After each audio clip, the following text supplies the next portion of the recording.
St. John's wort, Hypericum perforatum. St. John's wort, St. John's wort, St. J, whatever you want to call this plant. I don't have her in flower yet, but this is not Hypericum perforatum, which is a beautiful plant for helping us live on the sunny side of the street, come out of the shade sometimes and brighten our spirit, which again, if your spirit is feeling really crushed or dimmed or squelched or dampened, you're working too much or you're reading too much news or whatever, you know, you've been to one too many protests lately, St. J's can help you kind of bring back some light so that you can go to the next one with a more vibrant sense of the possible.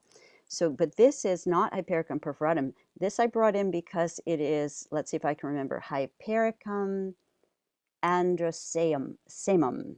Hypericum androsaemum. Favorite nickname for me of this one is Sweet Amber, or Toutsan from the French Toussainte, all heal. So it's not Prunella vulgaris all heal, it is a different all heal.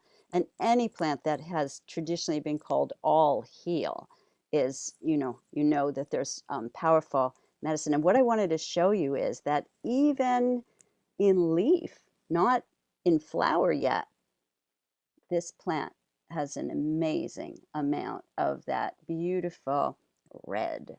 So what I want to say is if you're feeling like, oh my God, I just can't stop crying, or I have no energy, and of course, you look to the physical reasons as well. It's like, well, are you eating well, and are you resting, and so forth. But if you're dragged down, this is a plant I would suggest you can use to increase your fire.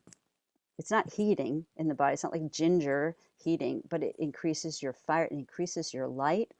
And what my students, my apprentices, heard along with me, we all heard a variation of it in meditation with this sweet amber Hypericum, is that this plant is spreading wildly right now. I know, it's, of course, in some places they call it an invasive, a pest, a this, or that, to bring more light to all the plants, to bring more light to all the plants so that as we take them into ourselves in smoke or drink or food or water baths or foot baths or whatever, or meditation, breathing, right? The simplest, breathing with the plant, taking the time to do that, to send your breath to the plant and inhale what the plant is exhaling and being in gratitude. That's a beautiful way to have the plants help you grow yourself, your intuitive wisdom. If you look up sweet amber St. John's wort, you'll find it, but it is the Latin or botanical Latin is Hypericum androsaemum, Androsaemum. Okay, I made myself memorize that for today. Hey everyone, this is Mason with HerbRally. Thanks so much for watching today's video. If you liked it, please give it a thumbs up and also go ahead and subscribe. We come out with new herbal content each and every week. If you didn't know, HerbRally also lists Herbalism events. We list Herbalism events chronologically. We list them also by state. So you could just go ahead and search by Oregon or Wisconsin or wherever you live. You can find out what Herbalism events are happening in your neck of the woods. We also list Herbalism events, virtual herbal events. So if you can't make it to an in-person conference or plant walk, we list lots of virtual events as well.